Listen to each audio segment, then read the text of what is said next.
Olá pessoal, tudo bem? Hoje eu vou bater um papo sobre sustentabilidade social. Vou conversar com o mestre nessa área, Orlando Neto, formado pela Fundação Getúlio Vargas. Ele já está aqui comigo.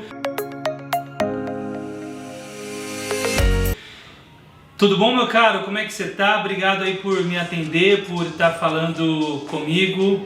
E um assunto tão importante, né? Ainda mais nesse momento de pandemia, onde a questão social está numa esfera muito sensível, e eu acho que esse é um assunto que a gente tem muita coisa para discutir. Olá, obrigado pela oportunidade, muito feliz de estar aqui conversando. Realmente achei um momento bastante adverso que a gente está vivendo. Estou à disposição aí para a gente bater esse papo. Legal, Neto, sobre sustentabilidade e desenvolvimento social, hoje assim, as grandes empresas, as multinacionais, elas estão um pouco mais sensíveis em relação a esse tipo de assunto. Existe já mais uma compreensão e entendimento de que talvez esse seja o caminho e a grande contribuição social das empresas que conseguem desenvolver atividade econômica por todo mundo?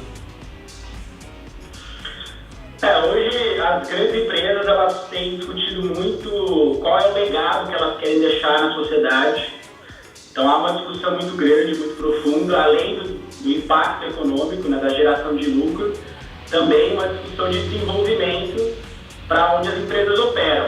Né? Muitas grandes empresas, indústrias, né, operam em cidades pequenas, com baixa estrutura, com vulnerabilidade, ou seja, as companhias elas estão discutindo muito o papel, o legado, a responsabilidade que elas têm para o futuro dos territórios, para o futuro da sociedade. Então esse tema já é um tema muito forte, desde os anos 90, ele vem muito capitaneado pelo GIF, que é o Grupo de Institutos e Fundações Empresariais, junto de vários associados que vem discutindo o investimento social privado e a sustentabilidade, né, que são esses caminhos que as grandes companhias têm mobilizado recursos, né, do que antigamente era chamado de mais de filantropia, hoje em dia, né, evoluiu para endereçar os principais desafios que a gente tem hoje. Então, as companhias já fazem vários investimentos em responsabilidade social. Esse volume hoje no Brasil é cerca de 3 bilhões de reais, quando a gente soma as grandes companhias de vários mercados. E com a pandemia, esse volume se intensificou bastante. Então, a gente está vendo várias ações emergenciais, doações, buscando compra de EPIs, compra de alimentos, uma série de iniciativas emergenciais no curtíssimo prazo. E eu acredito que se esse tema já é importante, ainda mais no Brasil, que é um país bastante vulnerável, ele vai continuar se intensificando nos próximos anos, com certeza.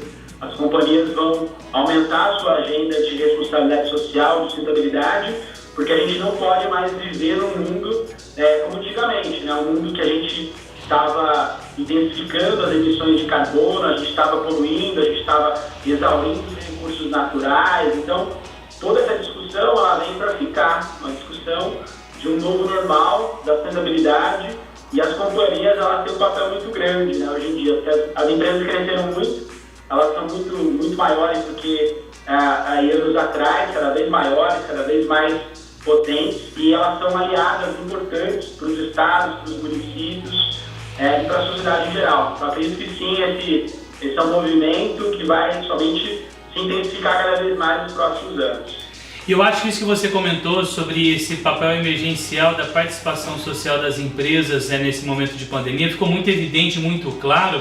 É claro que eu digo isso de uma forma assim, muito abrangente. Nas lives dos grandes artistas, muitas empresas ali participando, colocando e inserindo a sua marca dentro daquela comunicação feita pela internet com a população em massa, e ao mesmo tempo dando essa contribuição social. Então acho que isso ficou muito evidente, né, da doação de máscara, da doação de alimento. Muitas empresas aproveitaram esse momento. Claro, elas querem também fazer com que a sua marca apareça, isso é extremamente, eu acho que válido, né? Eu acho que é extremamente compreensível isso de você aproveitar o momento, colocar a tua marca também, mas eu acho que isso também trouxe um novo legado, né, de entender que a internet também ela pode ter esse papel fundamental, porque antigamente a gente só via isso em alguns grandes eventos que eram feitos pela televisão. Agora a gente vê que vários artistas, várias pessoas talvez abraçaram essa causa, aí aumentou muito a participação das empresas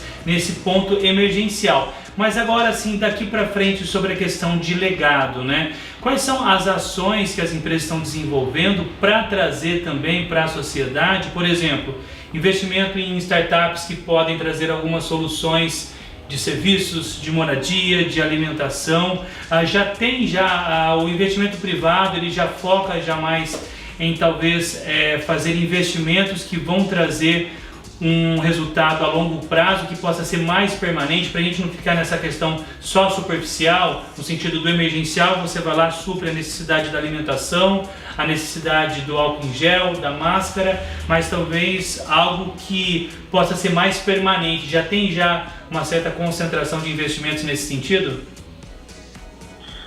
Essa frente, Leandro, é uma das principais frentes hoje no mundo e no Brasil, muito vinculada à inovação, né? Que é basicamente incorporar a discussão da sociedade, os dilemas, as dores, os problemas da sociedade serem incorporados numa estratégia de inovação e de responsabilidade social, né? Isso é muito forte em alguns segmentos, né? Por exemplo, vou te dar um exemplo, né? A gente está construindo, né, no Brasil um experimento muito interessante no tema de habitação, né, que foi criado um laboratório de habitação para inovação e moradia, capitaneado pela Artemisa, que é uma instituição aí do terceiro setor, focada em inovação social, junto com várias empresas, né, que são empresas líderes do mercado de construção, né, como a Tigra, a Gerdau, a Votorantim, a Vidakit, enfim, várias companhias se juntaram para incorporar a inovação junto na forma de fazer negócios, ou seja, foram mapeadas Construtex, empresas que têm novos serviços e produtos para endereçar os desafios de habitação. Hoje no Brasil, por exemplo, para você ter uma ideia do tamanho da dificuldade, existem 7 milhões de famílias no déficit habitacional, 7 milhões de famílias que não têm casa, né? E o déficit qualitativo, quando a gente olha a qualidade das casas, ele é ainda maior, ele é de 11 milhões de famílias, ou seja, em casas vulneráveis, que tem infiltração, mofo, impacta a saúde das pessoas, impacta uma série de coisas. E aí, nesse momento, surge uma colisão, surge uma concentração de empresas combinando, né, os dilemas sociais com a inovação e trazendo produtos e serviços para endereçar esses desafios. Ou seja, esse movimento ele é muito forte, ele vem de cerca de uns 40 anos atrás no mundo, sendo combinado no que foi chamado de negócios sociais, que foi criado em Bangladesh a partir de um banco social que se chama Grameen Bank, que inclusive é prêmio Nobel da Paz, que é criador desse conceito que junta o social com negócios.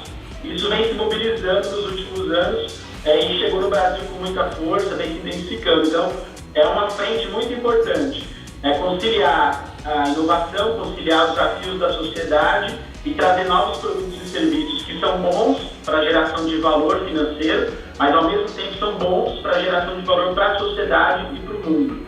Esse é um desafio, né, de construir as coisas conjuntamente. A gente tem muita discussão social em relação até o próprio modelo que movimenta o mundo hoje, que é o capitalismo, e como associar desenvolvimento econômico, investimento, lucro das grandes empresas com a exploração sustentável dos recursos naturais, com as necessidades da sociedade, com conseguir trazer um desenvolvimento sustentável. Como que você enxerga hoje? Assim, você acha que as empresas, as grandes empresas no caso, elas já têm mais essa consciência social, elas até têm a possibilidade de poder desenvolver a sua atividade econômica com mais recursos e com mais sustentabilidade, e talvez esse ainda seja o grande desafio das pequenas empresas que não têm tanto investimento, que não tem um instituto, que não tem uma pesquisa voltado nesse assunto. E talvez hoje assim as grandes empresas sejam mais estruturadas, né? As pequenas empresas ainda não. Como que você vê esse desafio de você desenvolver a economia, que é algo extremamente social, porque as pessoas precisam de emprego, elas precisam trabalhar, precisam ter o que comer, precisam ter a moeda para poder viver nessa sociedade que nós vivemos hoje, nesse modelo capitalista. E como fazer isso sem poluir, sem degradar, sem prejudicar? Como que você vê hoje a ação das grandes empresas, das pequenas empresas e o desafio de você conseguir fazer desenvolvimento econômico, desenvolvimento social e sustentável? Então, originalmente, as empresas elas têm um papel muito focado no crescimento, né, na receita, no resultado. O modelo que a gente vive, né, a economia de mercado, é um modelo de crescimento e resultado constante, e isso vem aí dos últimos 200 anos, né, sendo discutido, praticado o mundo todo, né. Tem vários benefícios desse processo, mas também tem vários problemas, né, de desigualdade, problemas, né, de externalidades negativas que são geradas, que são, né, ruídos que são gerados nesse processo. Então, uma fórmula interessante da gente entender o desafio hoje é pensar não somente crescimento, né, não somente resultado, não somente retorno para o acionista, mas também pensar desenvolvimento. Né? Tem um economista que, inclusive, ele é prêmio Nobel de Economia, que é o Amartya Sen, que é um professor de Harvard, que ele é criador de uma teoria de desenvolvimento, inclusive ele é um dos criadores do IDH, sim, sei, que a gente usa tanto, né, que é tão conhecido. Né?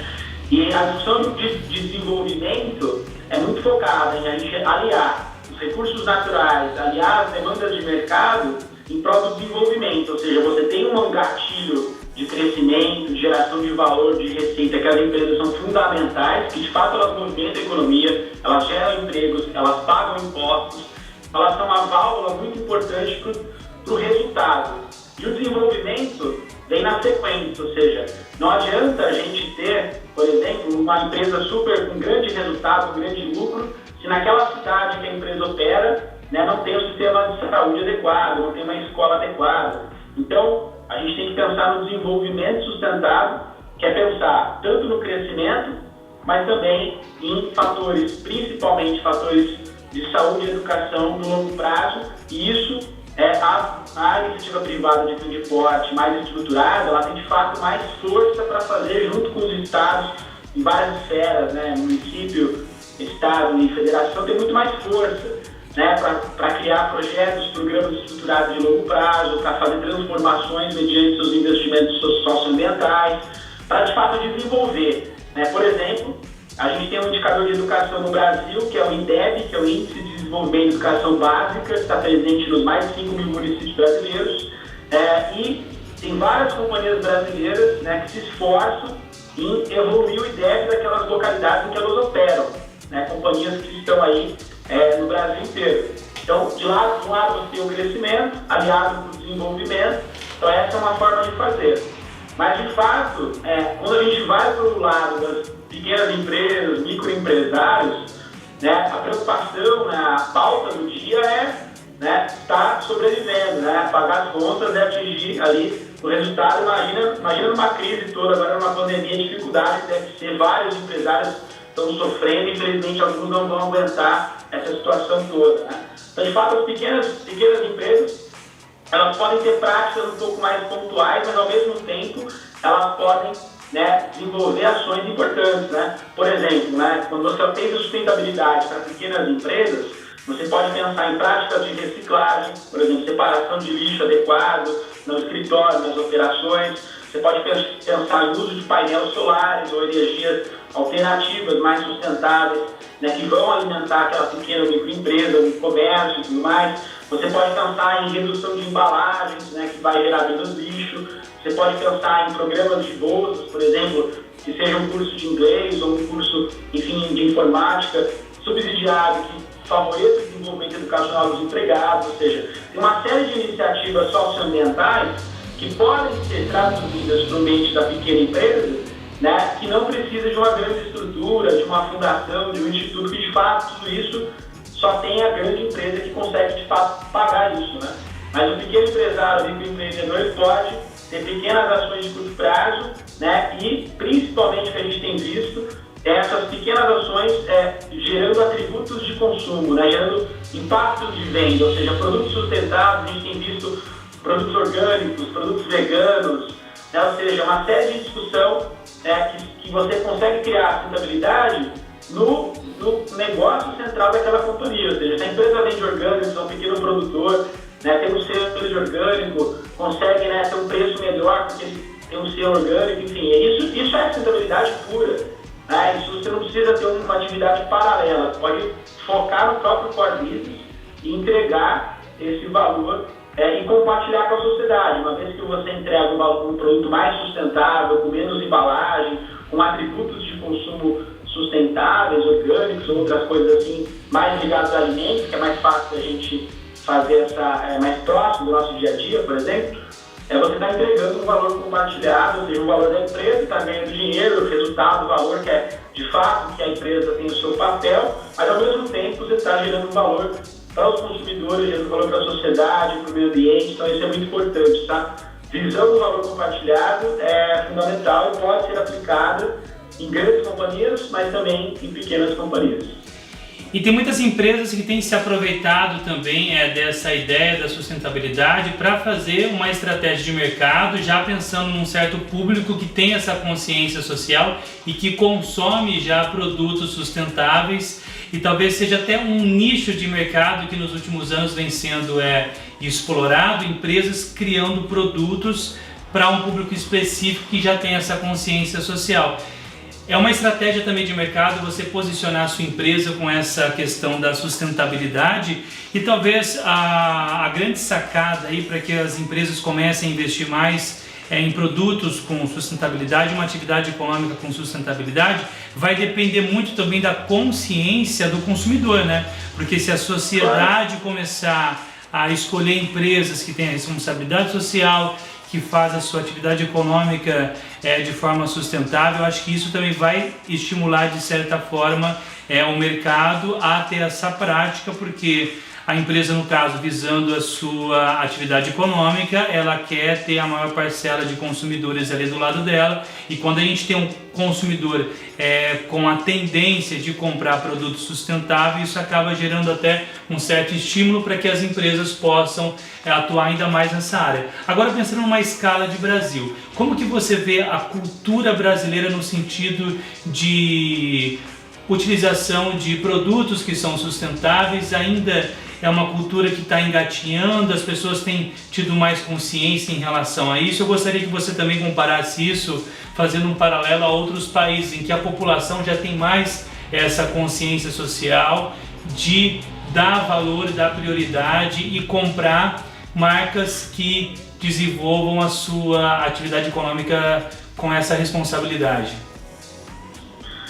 Leandro, isso é muito interessante de enxergar, porque hoje no Brasil a sustentabilidade em produtos, né, geralmente tem um preço adicional, né, quando a gente compara com outros produtos no supermercado, por exemplo. A gente vai comprar um produto que tem um selo, né, um certificado socioambiental. Economicamente não é muito viável, não é mais barato, né?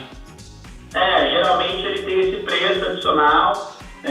Você vai comprar um ovo, por exemplo, que tem lá uma certificação, né, de que as galinhas não ficam, por exemplo, presas, que elas estão livres, que elas não usam antibióticos, por exemplo. Tem vários selos que discutem isso, né, selos socioambientais, de cadeia de valor. Tem o Fair Trade, por exemplo, que vai olhar se tem incorporação justa de cooperativismo na cadeia de valor, né? Tem selos de produtos orgânicos, né, que não tem defensivos agrícolas, defensivos petroquímicos, né, defensivos agrotóxicos, enfim. Tem uma série de certificações socioambientais, e isso de fato é uma veia muito forte, uma frente, né, de mercado muito forte em produtos sustentáveis hoje no Brasil. Hoje está muito concentrado nas faixas de renda que de fato conseguem, além da sua consciência em si, conseguem pagar por isso.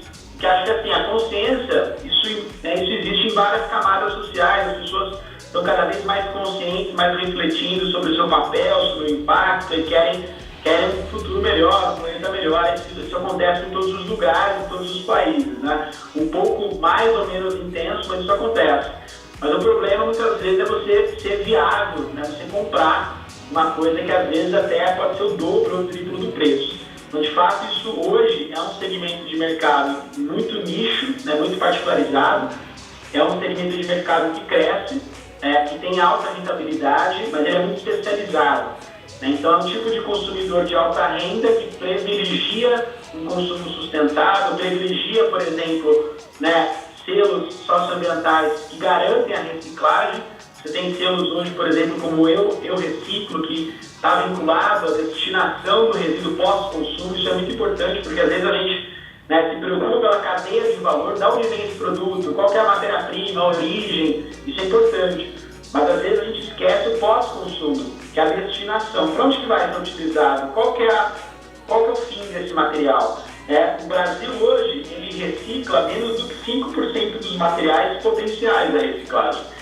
O alumínio hoje, as latinhas de cerveja principalmente, né, latinha de refrigerante, o alumínio ele é muito reutilizado, ele é uma exceção, mas quando a gente pega outros, né, materiais, a gente recicla muito pouco ainda. Então, né, para onde que vai esse produto? Então, muitos consumidores também pensam nesse pós-consumo que é importante. Então, mas no final do dia, o Brasil, ainda quando a gente pega o PIB per capita e compara com outros países, a gente é um país ainda na periferia do sistema global e a gente tem um extrato social pequeno que é capaz, de fato, de comprar esse produto mais caro. Já outros países, isso está mais impregnado na cultura, né? Por exemplo, eu tive a oportunidade de morar na Holanda durante um tempo, no intercâmbio, e lá era muito comum, já 7, 8 anos atrás, já era muito comum você ter vários selos, certificações, produtos verdes, sustentáveis, né? E a diferença de preço não era tão grande assim, né? E isso já era muito mais cultural, já estava mais concentrado, e obviamente que lá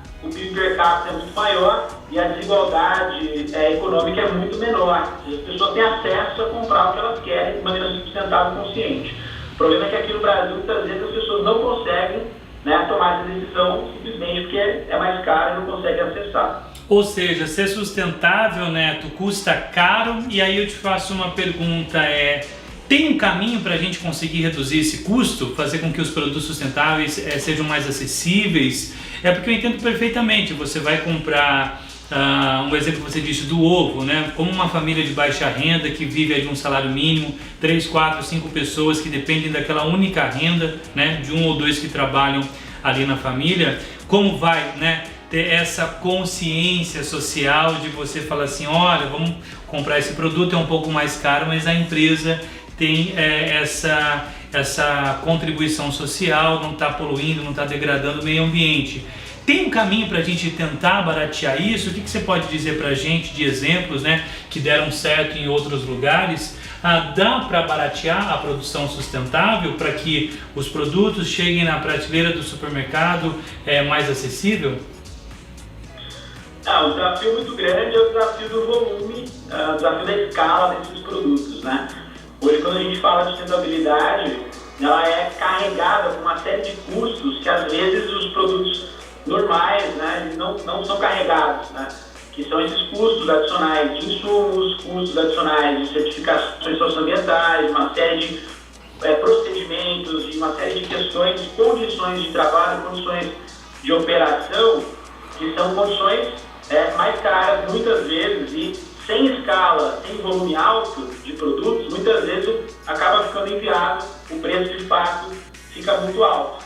Mas uma solução que é muito praticada no Brasil e em outros países, a América Latina é muito forte nisso, são as cooperativas de agroecologia, né? São as produções familiares de alimentos, por exemplo, né? Quando a gente pega alimentos pouco processados, alimentos pouco industrializados, né?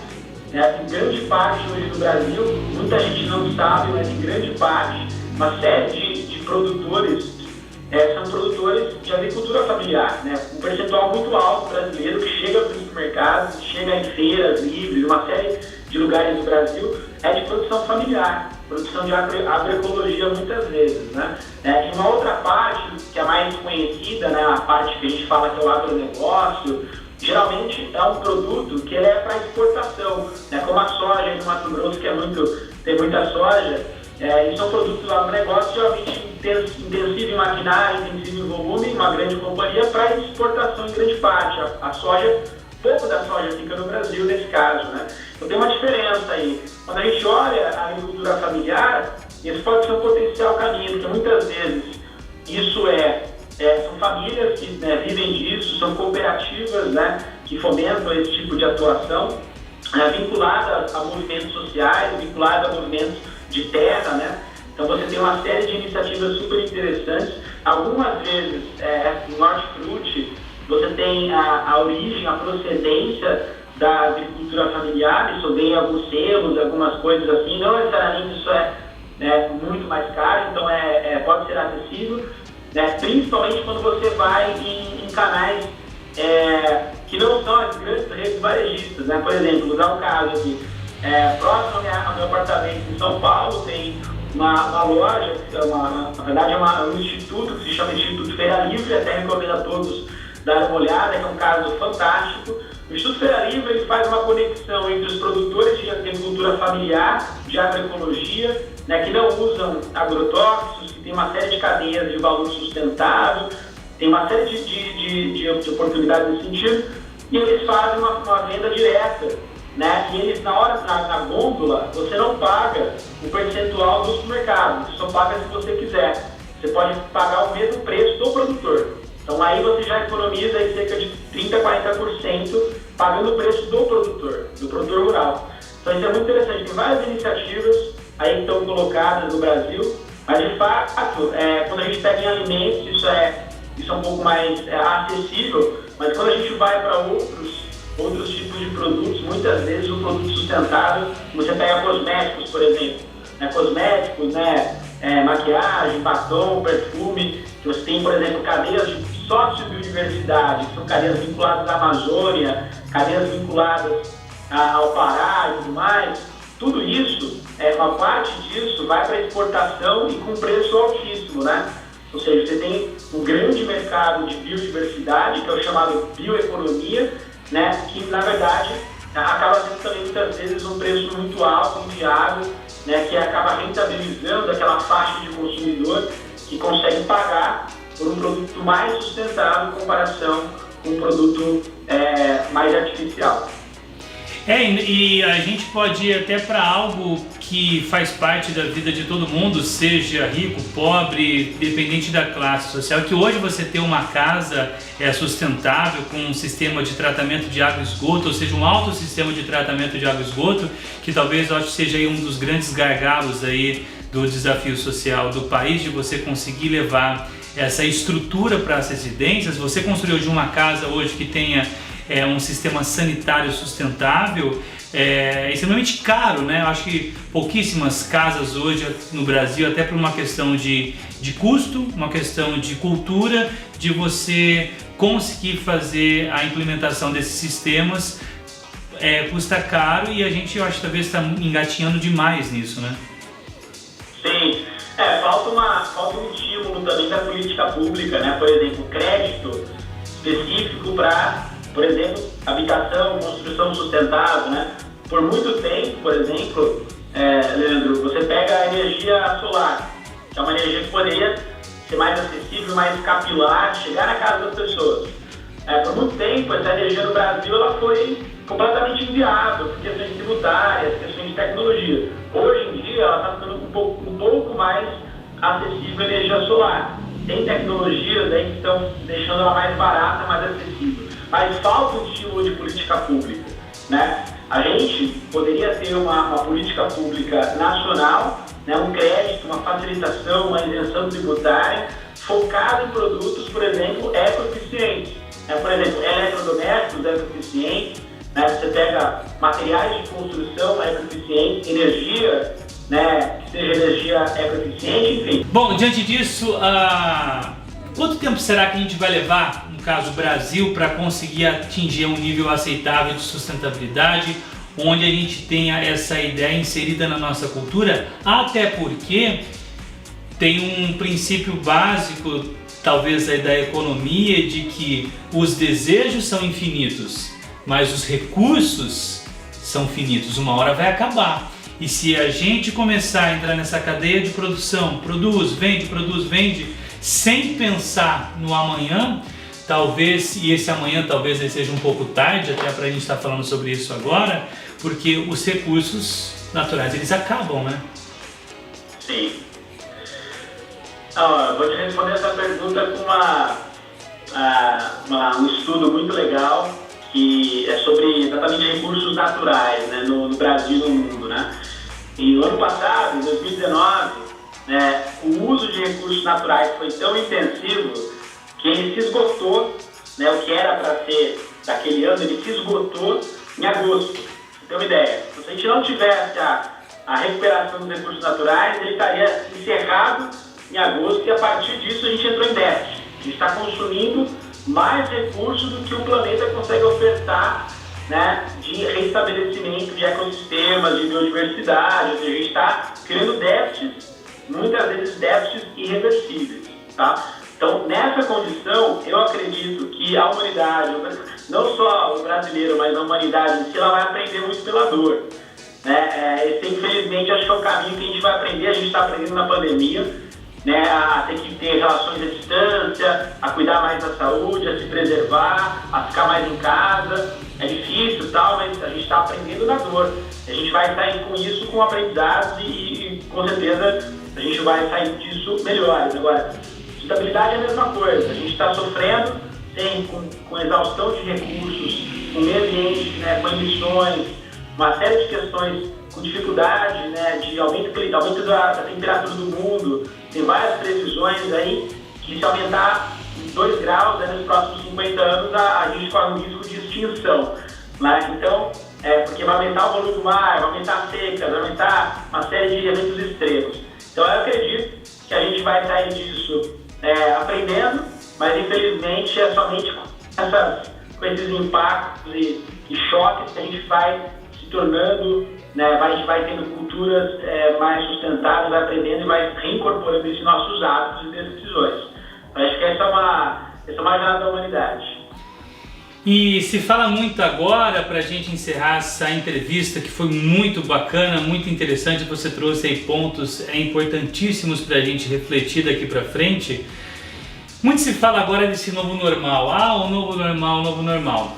Teremos um novo normal ou será que à medida que as coisas forem voltando ao normal, as pessoas vão se esquecer de tudo que aconteceu, vão voltar com os mesmos hábitos? Ou você acha que a pandemia do novo coronavírus causou um impacto assim tão significativo no mundo que realmente as pessoas pararam, refletiram e estão dispostas a mudar o comportamento? Você acha que vai ter mudança ou não? Olha, quando a gente olha os últimos 100 anos de história, a gente teve vários choques que foram importantes, né, para o aprendizado da humanidade. Né? A gente teve crises econômicas, a gente teve guerras, a gente teve uma série de dificuldades, eventos extremos, né, tsunamis e tal, e a humanidade vai incorporando o seu progresso, vai se desenvolvendo. Então eu acredito que esse novo normal ele deve acontecer, acho que culturalmente ele vai acontecer, mas talvez o efeito disso a gente só vai sentir, né, no longo prazo. Assim como, por exemplo, a nossa geração que vivenciou a chegada da internet, né, antigamente, antes dos anos 2000, no Brasil, por exemplo, não tinha internet, não tinha rede social, não tinha celular, não tinha nada. Né? Isso para a pessoa que é mais jovem agora, que está com, 15 anos, adolescente, que nasceu na internet, isso para ele é inconcebível, é um absurdo, como assim? Então, eu faria essa analogia, eu acho que as coisas elas vão acontecendo, só que isso a gente só percebe no longo prazo. Então eu acredito nesse novo normal, que a gente vai ter novas relações, sem romantizar muito, sabe? Sem achar que as pessoas vão ser completamente fraternas, que tudo vai dar certo, que a gente vai ter um mundo super sustentável. Acho que não, né? Mas é um caminho e a gente, o que foi o mundo antes da pandemia, a gente vai aprender, vai melhorar, e esse novo normal vai ser visualizado no longo prazo. A gente voltar para trás e falar, puxa, olha só como foi 2020. O que a gente desenvolveu, tudo que a gente melhorou, que a gente aprendeu, que a gente aplicou no mundo de novas tecnologias, em tecnologias sanitárias, de condições de saúde, novas, né, enfim, condições de hospitais, telemedicina, uma série de questões de comportamentos, né, para a gente vivenciar isso somente quando a gente olhar um pouco mais no longo prazo, a gente vai conseguir sentir o desdobramento. Mas eu acredito sim que é irreversível, assim como a sustentabilidade é irreversível, porque ou a gente toma essa decisão e avança, ou a gente vai ser engolido pela crise climática, vai ser engolido pelos eventos extremos, e isso vai impactar as empresas, os estados, as pessoas, enfim, isso vai impactar a todos nós. Tá certo, essa foi a entrevista com Orlando Neto, consultor e mestre em sustentabilidade pela Fundação Getúlio Vargas.